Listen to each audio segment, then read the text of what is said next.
After weeks of pre-season, the Premier League 2024-25 campaign kicks off on Friday, and Manchester United versus Fulham prediction is the first to rule the roost, as it is the curtain raiser of this campaign. United come into the game on the back of a defeat in the Community Shield final versus Manchester City, but the performance was encouraging. Fulham, on the other hand, have seemingly troubled United in recent times, especially their manager Marco Silva, who always seems to be a banana skin for United managers. He has upstaged United with his previous teams like Hull City and Everton as well, so Erik ten Hag's side will have to be on full alert. Here's the Manchester United versus Fulham prediction based on how the two teams shape up and the narrative surrounding the game. It has been a long time since Manchester United started a Premier League season with this goodwill and momentum in their sails. What was already an encouraging window with the executive structure and United coaching staff overhaul got a turbo boost with the signings of Ligt and Mazraoui.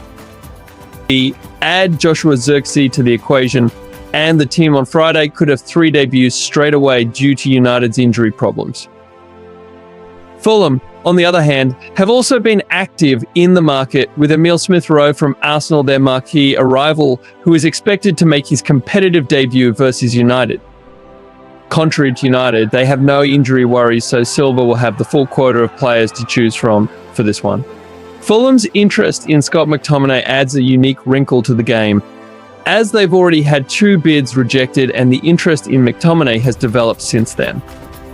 The Scotland international could be determined to prove his worth to both Ten Hag and Fulham if he comes off the bench in the game. The split striker system, with 4 midfielders providing extra passing options in the middle, has worked to great effect against City. So it will be interesting to see if Ten Hag persists with it or goes back to a more regular system against a team they are expected to dominate possession against. The Londoners played pre-season games against Benfica, Sevilla and Hoffenheim, winning 2 and losing against Sevilla, so match fitness won't be an issue for them. Fulham will defend in a deep block and try to hit United on transitions, which is why Ten Hag might be forced to abandon his City tactics for this. A team with Zirkzee and 2 inside forwards, combined with flying fullbacks in Mazraoui and Ligt, should stretch Fulham out of that deep block and allow Fernandes and Co. to pick up spaces between the lines. On transitions, Lisandro Martinez's presence alongside a resurgent Casemiro should solve a lot of issues if United defend with a high line. We expect United to start fast with the crowd in their sails, buoyed by the 3 debuts. An early goal will be crucial to build on that feeling of goodwill. If Fulham score first, however, that could puncture the atmosphere at Old Trafford, so the importance of the first goal can't be understated. Even if United do score first, there just isn't enough stability in United's defence right now, so remain confident about a clean sheet. United, who were beaten 2-1 by the Cottagers in the last meeting between the two clubs, will be determined to hit the ground running and get 3 points on the board at the first available opportunity. But another season, same old injury problems. The news that Luke Shaw will be sidelined for several weeks without even having kicked a ball in pre-season comes as a bitter blow for Manchester United. Manager Erik ten Hag has already lost striker Rasmus Højlund for a similar period due to a hamstring injury, and new signing Lenny Yoro until November with a broken metatarsal. Meanwhile, there are doubts over the fitness of Harry Maguire and Victor Lindelof, while Shaw's backup Tyrell Malaysia is still several weeks away from match fitness.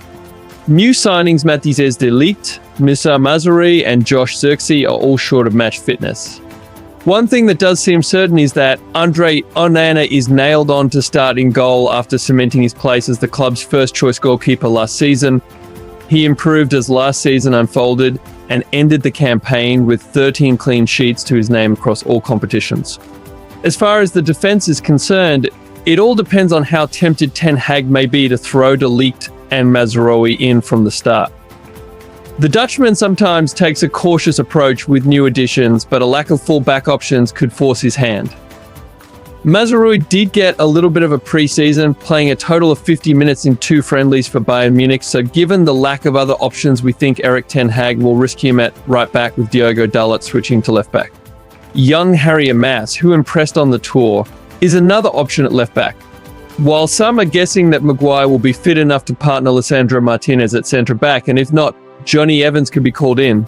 Because even if Lindelof is fit, he himself has only played 45 minutes in pre-season. We over here think during the next 3 months, when Lenny Yoro is injured, Matthijs de Ligt and Lisandro Martinez will be Manchester United's first choice centre-backs.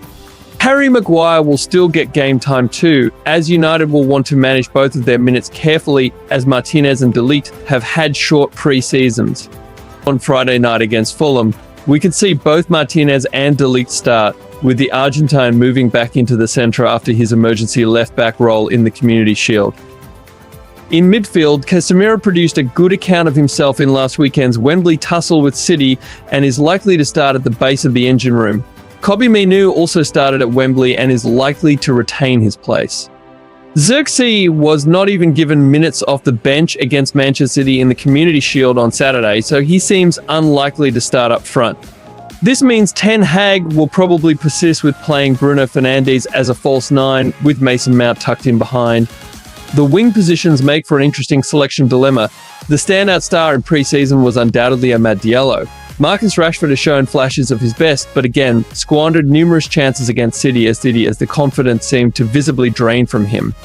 Alejandro Garnacho came off the bench in that match and was on fire, but Ten Hag may not feel he's quite fit enough yet to start. We therefore think he'll stick with Amad and Rashford, although he may be tempted to drop the England man to the bench. Jadon Sancho, Antony and Facundo Pellistri are also options. Youngster Ethan Wheatley could also make the bench as the only other natural striker in the squad besides Zirkzee. Eric Ten Hag have some fitness and injury updates. Hi Eric. Hi Simon. Availability was a hot topic all of last season. As you prepare to start the new Premier League campaign, what issues are you dealing with ahead of the Fulham match, and will de Ligt and Mazraoui be ready to start on Friday?